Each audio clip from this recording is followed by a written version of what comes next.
Meus amigos, estamos a bordo novamente pela sua CNT, programa Ferreira Neto. Estamos comentando aqui muita coisa que envolve os lamentáveis acontecimentos dos Estados Unidos.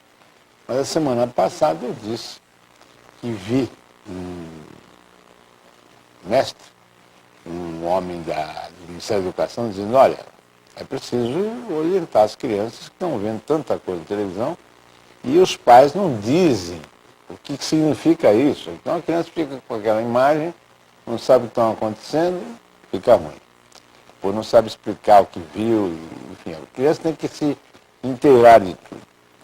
Eu estou recebendo aqui nessa noite o professor Marco Vinícius Matias, que é psicólogo, mestre em educação, educador e orientação de adolescentes. Tudo bem, professor? É um prazer, Ferreira, estar aqui com Bom, você. Tudo bem? Muito obrigado. Ele é autor dos livros História de Adolescentes, Crônica de um Educador, O Mundo do Educador, Um Educador no Mundo, e é coordenador da Unidade Paz do Colégio Objetivo e do Campus Paulista da Universidade Paulista, Unip. Muito bem, lá do campus da Unip. Muito bem. Bom, inicialmente, o que o senhor me diz disso que eu coloquei agora? Nós estamos vendo aí tantas coisas, a televisão massificando, informando diretamente de Nova York, de Washington, etc. E as crianças, às vezes, estão mal informadas, ficam vendo aquela imagem, não sabem o que é realmente. Eu acho que a educação da criança, a informação da criança começa dentro de casa. Eu acho que tudo isso que eles estão vendo é a obrigação dos pais estarem comentando com eles, estarem explicando para eles como que surgiu tudo isso, o porquê desses atos de terrorismo, o porquê dessa crise que está acontecendo dentro dos Estados Unidos. Isso vai caber ao pai e à mãe mesmo, está entendendo? A família, o seio da família. Porque a criança e depois adolescente, quando ela tem, dentro da família, ela tem aquele apoio, ela tem aquela informação, desde pequenininho você vai conversando tudo com a criança, você vai situando essa criança, não deixa ela na mão de babá, para ser instruída pela babá, que às vezes a babá não vai ter a mesma cultura do pai e da mãe para poder estar explicando para essa criança. Então aí ela vai começar a entender melhor. Então ela vê a notícia na televisão, o pai comenta com ela, a mãe comenta com ela, isso vai ajudar bastante. Eu acho que dentro de casa é que nós devemos começar a educar nossos filhos. Agora, é muito difícil tratar com adolescentes? Não, eu acho que essa, como costumo dizer na gíria, é a minha praia, né? Eu estou há 26 anos dentro do Colégio Objetivo na orientação de adolescentes. Eu não acho difícil, eu acho adolescente, ele é um misto de criança e adulto, então você tem que saber ajudá-lo a superar essa fase de adolescência. O que é superar essa fase de adolescência? São probleminhas que vão acontecendo no dia a dia, na vida dele, que vai caber a você estar, sabe, dando suporte para que ele remova aqueles conflitos, ele remova aqueles problemas que forem surgindo na vida dele e se torne um adulto sadio. Agora, a gente nota que há muito desrespeito do estudante com o professor. Hoje em dia parece que a coisa... Eu não diria, Ferreira, um desrespeito. Eu acredito que hoje em dia o que existe, vamos dizer, os nossos jovens, eles estão mais abertos, eles estão mais contestadores, é um outro tipo de educação. Então, vamos dizer, hoje em dia, para você conseguir educar bem o adolescente, você tem que falar a linguagem dele, você tem que estar no dia a dia com ele, no meio dele, não se tornando aquela pessoa chata para ele. Você tem que ser aquela pessoa, sabe, que o entenda. Ao mesmo tempo, quando você tiver que repreender, você tem que repreender sim. Quando você tiver que colocar limites, você tem que colocar limites sim, tá entendendo? E esse desrespeito vamos dizer assim, vai acontecer se de repente você quiser bater de frente.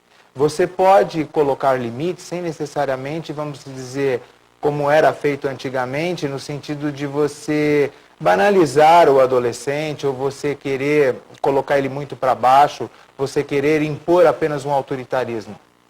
Você pega um professor, quando esse professor ele consegue prender a atenção daquele adolescente, ele consegue ensinar aquele adolescente, tornar a matéria dele, sabe, interessante para aquele adolescente, o adolescente respeita sim, o adolescente vai estar interessado nele porque vai estar preso na matéria dele, tá entendendo? Agora, hoje em dia eles são assim, eles, vamos dizer, eles são mais abertos, né? Eles vão falando de igual para igual, então cabe a você também colocando os limites. Agora, o senhor acha que todos os professores estão preparados? Porque, na verdade, o professor é que faz uma aula atrativa ou não, né? Exatamente. O que acontece? O professor ele tem que procurar no dia a dia se atualizar, esse professor tem que procurar preparar a melhor aula, fazer uma aula dinâmica, né? Para que o aluno se prenda nele, porque se faz uma aula onde aquela aula é cansativa, maçante, ou ele vai dormir, ou então ele vai se ater em outra coisa e não no professor. Agora, há muita queixa, por exemplo, das pessoas que reprimem, digamos, um comportamento que não é condizente com o ambiente, e depois os pais, ao contrário de apoiar o mestre, vão contra o mestre, vão cobrar da escola, do diretor, assim. Aí depende, porque quando a família ela é bem estruturada, ela vai sim ficar sempre do lado do professor, ela vai mostrar para o filho que aquela pessoa que está lá na frente, ela é uma autoridade naquilo que ela está falando. Ela estudou, ela se preparou, ela preparou a aula dela, ela está lá no quadro negro, ela está lá para trazer uma informação, e eu acho que hoje em dia nós não temos que nos preocupar apenas só com a informação. Os professores, os educadores, os orientadores que estão dentro da escola, eles têm que se preocupar, sim, também em formar esses jovens. Por quê? Porque esses jovens, às vezes, eles passam a maior parte do tempo, Ferreira, conosco, e não com a família. Porque o pai sai de manhã para trabalhar, volta só à noite, às vezes muito cansado, estressado. Hoje em dia, a mulher também trabalha, ela também sai, passa o dia todo fora dentro de casa trabalhando. Quando volta, tem as obrigações domésticas de organizar o lar e etc. e tal. Então, o que acontece?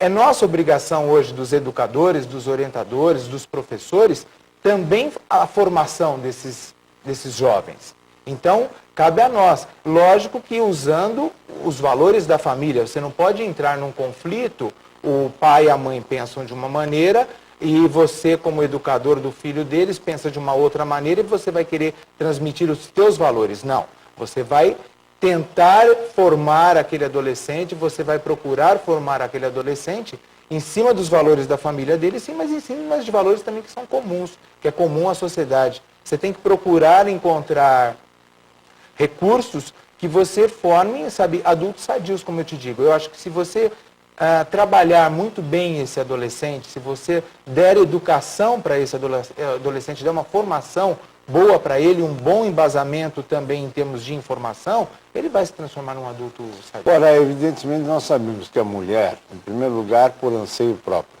em segundo lugar, para ajudar a compor o salário da família, ela foi para a rua, tem que trabalhar, etc. Há pouco tempo, nos Estados Unidos, houve um movimento contrário. As executivas passaram a voltar para casa para ficar com seus filhos. Agora, aqui no Brasil e em todo lugar do mundo, existia um sistema que foi abolido. Não sei porquê, mas não existe mais, talvez pelo custo, que eram os colégios semi-internos. O que o senhor acha dessa posição, essa situação toda? Existem ainda escolas que o aluno fica uma boa parte dentro. Na nossa escola, por exemplo, o aluno ele tem as 6 aulas dele diária, depois à tarde nós oferecemos para ele toda uma atividade extra-classe, então a parte esportiva, a parte cultural, ele tem também o aluno que está em dificuldade, ele tem aqueles plantões de dúvidas, que são professores que ficam com ele na escola à tarde estudando com ele, então a nossa escola também oferece condições de que se o aluno desejar e a família desejar, dele ficar o dia inteiro dentro da escola, tá certo? Que nível, que grau? Desde do primeiro grau até o segundo grau, que hoje é ensino fundamental e ensino médio. Então, existe condições do aluno ficar dentro da escola, não com aquela obrigação de estar interno. Sim, ele está desenvolvendo atividades, ele está estudando os grupos de estudos que são montados dentro da escola. Então, existe aquele amparo, e os orientadores estão lá, o diretor está lá, está todo mundo lá, e esse aluno está amparado. Tá? E há muito interesse por isso? Existe, mas o que a família também hoje em dia costuma fazer? esse menino, quando ele sai da escola à tarde, ele estuda período da manhã todo, à tarde, então os pais também costumam colocar aula de inglês, aula de informática, academia de ginástica, natação. Então, o que a gente tem que fazer? Não é porque nós trabalhamos o dia todo fora que nós também temos que estressar esse jovem com N atividades, porque senão ele vai chegar num determinado momento da vida dele altamente estressado, ele não aguenta mais tantas atividades, tá entendendo? Então, esse retorno da mãe para dentro de casa, claro que é salutar. Se uma mãe tiver a disponibilidade dela trabalhar meio período e à tarde ela estar com o filho dela, lógico, isso é extremamente salutar. O filho precisa do carinho da mãe e do carinho do pai. Ele precisa da atenção da mãe e da atenção do pai. Mas quando impedidos por isso, por situação financeira, quando impedido por isso porque tem que trabalhar mesmo, as escolas amparam as crianças dentro das escolas com atividades. As escolas estão preparadas hoje em dia para isso. E também os pais hoje em dia eles procuram outro tipo de recurso, que são essas atividades que eu estou falando. Esse é o seu último livro? O meu último livro é esse. O penúltimo, nunca é o último. Esse é o Histórias de Adolescente, Crônicas de Educador. E este é o meu primeiro livro, que é O Mundo de Educador, um Educador no Mundo. Sim, sim. Nesse primeiro livro eu conto a minha trajetória como educador, eu conto o meu credo pedagógico, tudo aquilo que eu acredito que funciona, que dá certo para orientar adolescentes, e conto alguns casos. Aí, motivado por esses casos do primeiro livro, que foram histórias muito marcantes na minha vida como educador, eu escrevi esse segundo livro, que são 116 crônicas, que são 116 histórias de adolescentes que eu ajudei a orientar, que passaram por um período de conflito e que tiveram um final feliz. Então, este é o meu segundo livro. Muito bom. Bom, o tempo está esgotado, mas eu queria fazer uma perguntinha rápida aí. É o seguinte, e o tóxico? Eu acho que hoje em dia essa é a grande preocupação da sociedade e é o que nós temos que combater. Eu acho que eu costumo dizer para os meus adolescentes, para todos os adolescentes que eu oriento, que droga, ela não é muleta para ninguém. Ela não vai servir de amparo para nada, tá certo? Esse jovem que se envolver com droga, o que ele vai fazer? Ele vai arrumar um problema a mais para ele na vida dele futura. Então cabe à escola, cabe aos pais, cabe à igreja, cabe à sociedade educar os nossos jovens de que droga não é algo bom para ele, que vai simplesmente destruir a vida dele e que esse adolescente, sabe, vai ter sérios problemas na sua vida futura se ele entrar por esse caminho. E eu acho que hoje em dia a sociedade está preocupada e está trabalhando isso, as escolas trabalham isso, não tapam mais o sol com a peneira não, elas vão lá e trabalham, e a família também está mais aberta para estar discutindo isso. Porque antigamente o que acontecia? Não, na minha casa não tem. Não é verdade. Poderia estar acontecendo dentro da sua casa. Então o que acontece? Hoje os pais estão muito mais ligados, muito mais antenados com esse problema e a gente sabe, eu acho que vamos acabar encontrando uma solução. Mas tem que ser uma participação de todos. Todo mundo envolvido, sabe, em botar um fim nisso. Agora, quem envolve é o colega ou tem algum outro fator?